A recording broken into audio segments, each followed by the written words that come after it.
Le dessinateur, cinéaste, philosophe Johann Sfar publie Si Dieu existe. Johann Sfar est l'invité du Grand Angle.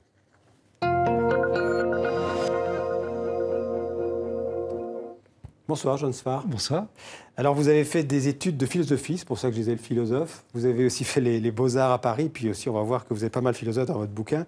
On vous connaît pour vos BD originales souvent, entre autres j'en cite quelques-unes, Donjon, Professeur Bell, Petit Vampire, Grand Vampire, puis pour vos carnets aussi en 2002, je crois, à partir de 2002.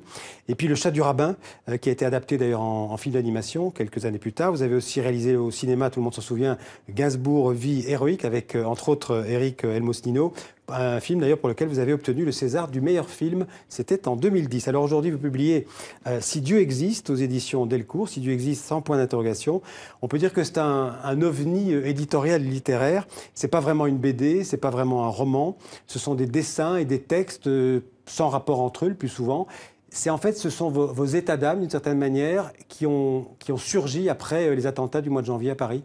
C'est le début d'un chemin pour essayer de me reconstruire en questionnant mon pays. Et je me suis aperçu qu'on se posait tous les mêmes questions. Donc c'était finalement assez rassurant. Il y a beaucoup de tristesse, mais je crois que c'est assez optimiste. Et vous avez participé, par exemple, aux grandes marches, aux manifestations du 11 janvier? Oui, j'étais avec l'équipe de Charlie Hebdo. Donc j'étais aux premières loges pour voir le pigeon faire ses besoins sur l'épaule de François Hollande. Et ça nous a beaucoup fait rire au milieu d'une journée difficile. Oui. Alors, on peut dire en deux mots que beaucoup de Français étaient présents, plus de 4 millions à ces manifestations, mais pas tous les Français d'une certaine manière. Je ne suis pas d'accord avec ça. Moi, je suis fou de rage quand j'entends Emmanuel Todd raconter que les banlieues n'ont pas pleuré pour Charlie Hebdo. Il est venu d'ailleurs sur ce plateau, raconte. Oui, moi c'est bizarre parce que j'étais dans la foule et pour le dire de manière grossière, j'ai vu beaucoup de Noirs, beaucoup d'Arabes, j'ai vu des gens de toutes les religions et de toutes les ethnies et je ne vois pas de quel droit on dit que les banlieues n'ont pas été sensibles à ces attentats. Moi, ce que j'ai vu, c'est des camarades musulmans, religieux parfois, qui à la fois ont été assassinés eux-mêmes par ces attentats et qui en même temps ont dit mais c'est sur l'islam qu'on a fait feu parce que ça va nous retomber dessus aussi. Donc il y a une double peine d'une certaine façon quand on est musulman. Que peut faire un artiste comme vous après un tel massacre? Questionner avant tout, regarder son pays, voir ce que pensent les gens. Et la bonne nouvelle, c'est que parfois on n'est pas si différent. Et même si on n'est pas d'accord sur certains sujets, tout le monde est d'accord sur l'idée qu'on ne va pas tuer pour un dessin. Personne ne m'a dit l'inverse. Et tout le monde est d'accord sur le fait que la France est plutôt un pays formidable et qu'il faudrait réussir à y vivre ensemble. Après, moi, j'écoute beaucoup. Je n'ai pas forcément des solutions. Questionner, ça veut dire aussi prendre son crayon, son stylo et dessiner, parce que vous exprimez d'abord par le dessin. Il y a une empathie quand on dessine un visage. C'est marrant, on a beaucoup parlé de caricature. On n'a pas assez parlé de l'amour qu'on peut donner avec un dessin. On a envie de faire rire, on a envie de dessiner une personne, on a envie aussi de dire parfois son respect ou son admiration à une personne. J'ai parlé beaucoup avec des jeunes femmes qui portent le voile et j'ai essayé d'aller au-delà du symbole. Non, en face de moi, j'ai un être unique qui vit sa religion à sa façon, pas comme d'autres, qui peut aimer la provocation, qui peut ne pas l'aimer, qui peut être choqué. En fait, j'ai vu que des individus, et j'ai pas vu de communauté, j'ai vu des individus et ça m'a rassuré. Vous auriez imaginé dans vos cauchemars les plus terribles que des dessinateurs se fassent assassiner en France? C'est quelque chose que... Je dois être sincère. Il y a 3 ans, quand il y a eu un cocktail Molotov dans Charlie Hebdo et que toute une partie de l'ultra-gauche a conspué Charlie Hebdo, tout le monde a lâché Charlie il y a 3 ans, tous les dessinateurs que je connais se sont tous dit « D'accord, ça c'est la porte ouverte au Kalachnikov ». Donc ça fait 3 ans qu'on se doutait que c'était possible. On peut dessiner tout, on peut rire de tout, on a beaucoup parlé de ce mot de blasphème en France ces derniers mois. Le blasphème, c'est quelque chose je crois pas qu'il y ait un qui est permis à tout le monde. Je ne crois pas qu'il y ait un délit de blasphème en France. Le racisme, c'est dangereux, il faut faire très attention au racisme et il faut être sûr d'être compris quand on travaille pour les gens. Mais l'autocensure, c'est très dangereux parce que si on commence à s'autocensurer, on ne va plus faire rire personne. Et c'est ça le racisme, c'est de dire tiens, oh là là, eux, ils ne vont pas comprendre, donc on ne va pas rigoler avec eux. Moi, j'aime bien qu'on rigole avec tout le monde. En même temps, c'est important d'être compris. Alors, le livre s'appelle « Si Dieu existe ». Alors, ce n'est pas un livre qui parle que de religion, mais quand même, on va parler du reste après, mais quand même la religion, les religions, on a l'impression que c'est un thème omniprésent aujourd'hui en France, et pas seulement en France d'ailleurs. Moi, j'essaye de m'échapper d'une lecture religieuse du monde, et je crois que le pays aussi, je crois qu'on est un pays laïque, on est un pays anticlérical, et la religion nous revient dessus de tous les côtés. Quand on est musulman, on vous rappelle tout le temps votre religion, quand on est juif aussi, et quand on n'est pas croyant, quand on essaye de vivre tranquillement, on vous remet la religion à toutes les sauces tout le temps. Donc c'est une période difficile à traverser, j'essaie de m'en extraire, j'y arrive pas trop. Alors, vous parliez de musulmans, de juifs, vous êtes juif. L'antisémitisme, c'est quelque chose que vous que vous ressentez plus fort aujourd'hui qu'hier en France? C'est redevenu un vrai problème en France ou pas? Oui, il y a des problèmes de danger physique tout bête. Je ne crois pas que c'est facile de prendre le métro avec une étoile de David autour du cou, donc ça c'est préoccupant. Je crois que c'est quelque chose qui pourrait se dégonfler très vite si on s'apercevait que les Juifs et les musulmans qui vivent en France viennent tous du Maghreb. Ils ne viennent pas de Palestine, ils ne viennent pas d'Israël, ils viennent du Maghreb. Donc finalement, c'est des querelles entre maghrébins, tout ça. On pourrait les régler, j'allais dire, autour d'un verre, mais on n'a pas voulu. On a voulu qu'il y ait du clash, on a voulu qu'il y ait des disputes. On a voulu utiliser les Juifs et les musulmans de France pour régler les problèmes de la Palestine et d'Israël. Mais ce sont des pays étrangers. Moi, j'ai envie de dire, ça ne me regarde pas ce qui se passe en Palestine et en Israël. Je peux voir des injustices, je peux être... Mais enfin, les Juifs de France ne sont pas responsables de ce qui se passe là-bas. Donc, je crois que ça vient beaucoup des télévisions étrangères, les télévisions qu'on reçoit par satellite. Il faut faire gaffe à la télé, à ne pas faire des disputes idiotes entre... Qui lisent tout à travers le prisme du conflit israélo-palestinien, oui, enfin oui. beaucoup. J'ai dit ça, ça c'est vrai, c'est la seule critique que j'ai dit contre les familles arabes, c'est qu'en arabe on dit pas l'israélien, on dit Yaoud, on dit le juif. Je crois pas que ça aide. Quand on explique à un... mais chez les juifs aussi on dit des trucs racistes. Hein. Quand on explique dès tout petit à un gamin que l'autre c'est un autre, alors là on va pas s'en sortir. C'est pour ça que garder l'école libre de tout signe religieux, c'est permettre aux enfants de fraterniser, c'est peut-être important. Est-ce que l'islam a sa juste place en France? Ben non. Parce qu'il n'y a pas assez de cimetières, parce qu'il n'y a pas assez de mosquées, parce qu'il n'y a pas assez de lieux. L'Allemagne se pose les mêmes problèmes en ce moment. On ne peut pas d'un côté vouloir un islam moderne et de l'autre côté empêcher les musulmans de vivre leur culte comme les autres. Et je crois qu'il y a une chape de plomb sur les musulmans qui sont pris pour des terroristes ou qui sont pris comme des éléments étrangers.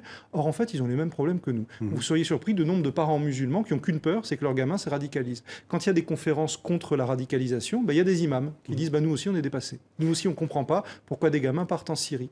Il y a un détail qu'on dit jamais, c'est qu'il y a plein de petits-enfants, catholiques ou juifs, qui se convertissent d'urgence et qui vont faire le djihad. Donc ça ne concerne pas que les familles musulmanes, le danger terroriste. Ouais.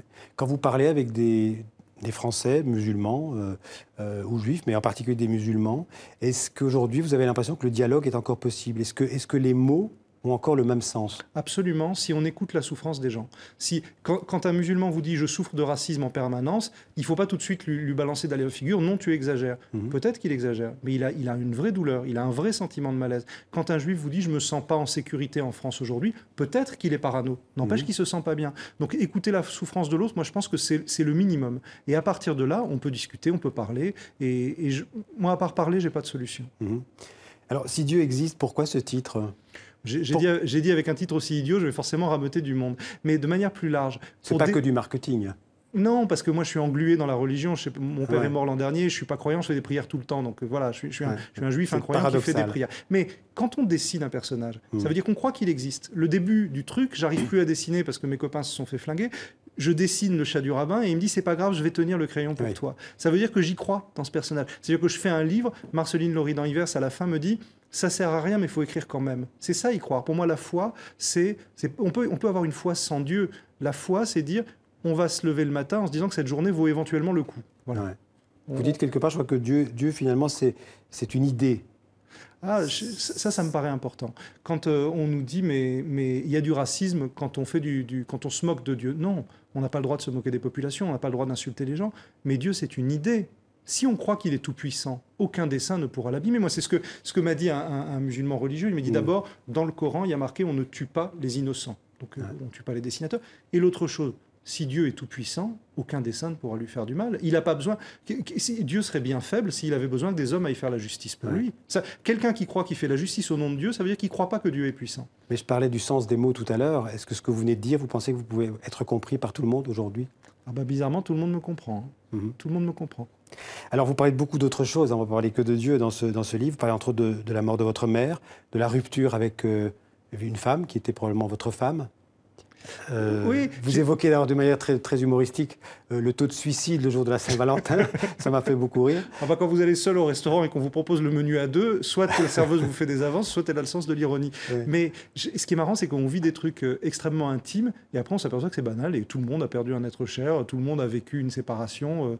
Donc en me voyant, je me dessine triste et ça me fait marrer. De toute façon, ça c'est ma malédiction depuis que je suis gosse. À chaque fois que je pleure, ça fait marrer tout le monde. Alors là, on vient de voir, il y avait des top modèles aussi. Vous avez dessiné beaucoup de top modèles. Il y a plein de pages Ah oui. Vous aimez bien les top modèles, apparemment? C'est-à-dire, oui. C'est la femme, c'est l'image de la femme? Oui, enfin, c'est l'image de la femme à 2,30 m de haut et super intelligente et qui parle 10 langues. Et moi, j'ai l'air d'un gnome à côté. Ouais. Mais c'est la maison Schiaparelli qui me fait venir pour dessiner lors de leur défilé.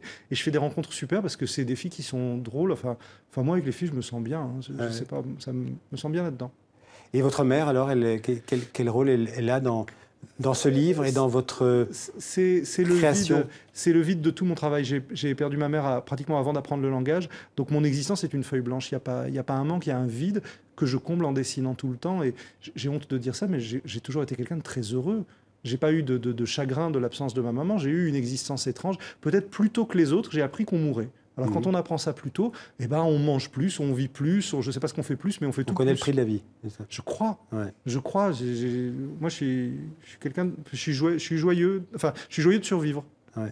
Alors, je reviens une seconde à Boko Haram, parce que vous parlez pas mal de Boko Haram, et vous dites en fait quelque chose qu'on oublie de dire assez souvent, c'est que Boko Haram, ça veut dire tout simplement livre mauvais. Et qu'on l'a interprété, nous, disons dans les médias occidentaux, comme le groupe djihadiste qui voulait s'opposer à la culture. Mais vous dites, vous revenez au sens des mots. Livre mauvais. Malheureusement, c'est encore pire que ça, parce que Boko, ça veut dire l'école.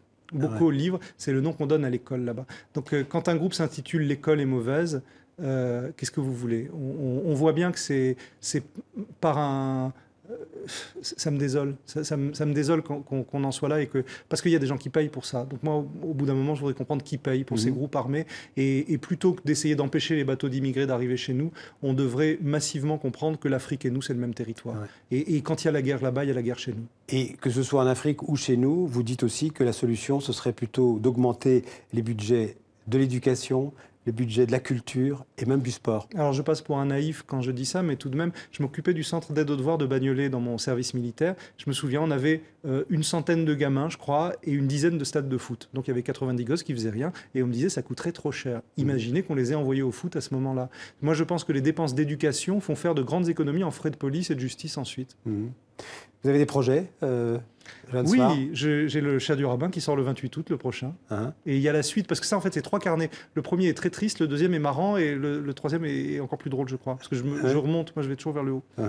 Et le Chat du Rabbin, c'est la suite? Il sort le 28 août, il est très intime, et il ne parle pas du tout de politique. Il parle de quoi? Zlabia est enceinte. La maîtresse du chat attend un bébé, et le chat est très jaloux. Bon, alors on répond finalement à la question, si Dieu existe? C'est provoquant, mais j'ai dit, si Dieu existe, c'est pas lui qui va nous sortir du pétrin. Donc, de toute façon, il va falloir se débrouiller tout seul. Merci beaucoup, Joad Sfar, d'être venu sur le plateau de 64 minutes. Merci beaucoup. Donc, je rappelle, Si Dieu existe, aux éditions Delcourt. Merci.